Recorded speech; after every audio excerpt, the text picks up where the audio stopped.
Parkinson's disease is a progressive neurodegenerative movement disorder caused by a loss of dopaminergic neurons in the substantia nigra. You'll recall that the cardinal symptoms we talked about are tremor, bradykinesia, rigidity, and postural instability.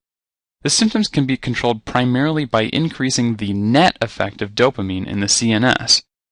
There are several ways that we can try to accomplish this. First, we can add dopamine agonists at the receptor. Second, we can increase the amount of dopamine in the CNS. Third, we can decrease the breakdown of dopamine.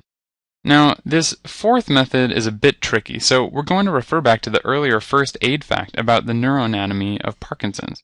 Dopaminergic neurons normally inhibit acetylcholine release from the striatum. In Parkinson's, these neurons are lost, so there is an increase in muscarinic activity. Benztropine is an anti-muscarinic drug with CNS penetrance, so it is efficacious in Parkinson's. It improves the tremor and rigidity, however it does not improve bradykinesia. Now keep in mind that in a prompt describing a patient with tremor, it may not always be Parkinson's disease. For a question, you want to look for the other signs of Parkinson's. Essential tremors and familial tremors are usually isolated and not associated with bradykinesia or gait abnormalities, and for those tremors, non-selective beta blockers are the drug of choice. The combination drug of levodopa and carbidopa is the most effective treatment we have for Parkinson's disease. L-dopa is a dopamine analog. It's an oral agent, so it's absorbed through the GI tract, and it has to enter the brain through the bloodstream. However, L-dopa itself is readily metabolized by peripheral tissues. So, in order to increase its availability to the brain, it is administered with carbidopa. Carbidopa inhibits the enzyme aromatic L-amino acid decarboxylase, which converts L-dopa to dopamine, which does not have an ability to cross the blood-brain barrier. Carbidopa itself does not cross the blood-brain barrier, so only L-dopa is delivered to the brain, crosses the barrier, and is converted within the brain to dopamine. The side effects are mainly GI upset and possible arrhythmias. Now, it's important to know that this drug combination is for symptomatic management only. It does not have an effect on the course of disease. In fact, as the disease progresses, the duration of therapeutic activity gained from each dose decreases. This is termed the wearing-off effect, and it usually starts after 3 to 5 years of levodopa-carbidopa therapy. The dose of levodopa will improve mobility for maybe 1 or 2 hours, but then the rigidity and akinesia will return, and in later stages of disease, patients have what's often referred to as an on-off phenomenon. This means that they rapidly fluctuate between being off, where the medications aren't helping at all, and then being on, where the medication is helping, but they also have disabling dyskinesias. In addition, patients frequently will develop dystonias. It's an extremely difficult disease to treat. Selegiline is a drug that is used also for Parkinson's disease.